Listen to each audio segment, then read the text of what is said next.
C'est pour ça que j'ai commis dans cet ouvrage, pour que les gens s'imprègnent vraiment de la vraie origine du Ngondo. Est-ce que vous êtes allé à la rencontre quand même de ceux qui se présentent comme les défenseurs ou les héritiers du Ngondo aujourd'hui, notamment l'organisation traditionnelle autour, pour avoir quand même leur idée, peut-être d'éléments de plus qui permettraient aux gens de comprendre que ce n'est pas une affaire Bassa contre Douala, mais plutôt une démarche scientifique?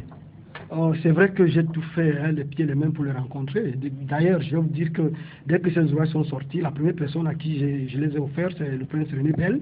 Le second, c'est le secrétaire général du Ngondo actuel. Et ben, malheureusement, je n'ai jamais été reçu. Bon, je ne sais pas, peut-être que c'est leur calendrier qui était chargé, vu que les ouvrages sont sortis peut-être 4 mois avant le Ngondo. Peut-être qu'ils étaient occupés et qu'après le Ngondo, nous verrons vraiment si il faille qu'on s'attarde sur ce que j'apporte comme ma contribution.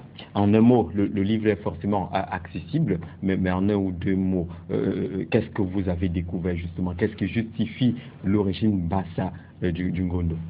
Jean-Jacques, il faut comprendre que le groupe Bassa est le premier groupe à s'installer sur les berges de Morée.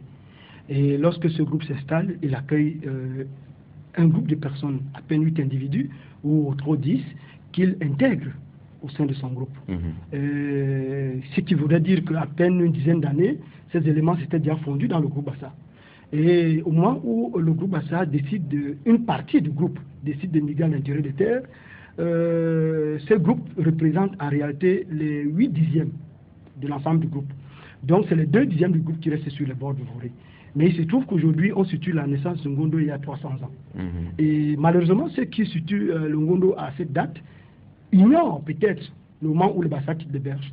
Parce qu'il se trouve que les Bassa quittent les berges au 19e siècle, précisément entre 1830 et 1840. Donc si on situe la naissance de Ngondo il y a 300 ans, automatiquement, le groupe qui est à l'intérieur était encore sur les berges. Et on ne peut donc pas attribuer le Ngondo à 2 petites familles, parce qu'il y a 300 ans, ces familles, dont le clan Bel et le clan Akwa étaient de toutes petites familles, on ne pourrait donc pas leur attribuer la naissance du Ngondo, tout en oubliant le groupe majoritaire qui lui aujourd'hui est à l'intérieur des terres. C'est donc cette vérité que je voulais apporter. Vous allez aller dans le livre jusqu'à découvrir qu'en réalité le nom originel ce n'est pas Ngondo, c'est Ngon. Ndom, c'est la prononciation. Oui, Jean-Jacques, je vous dirais même que ça c'est connu de plusieurs personnes.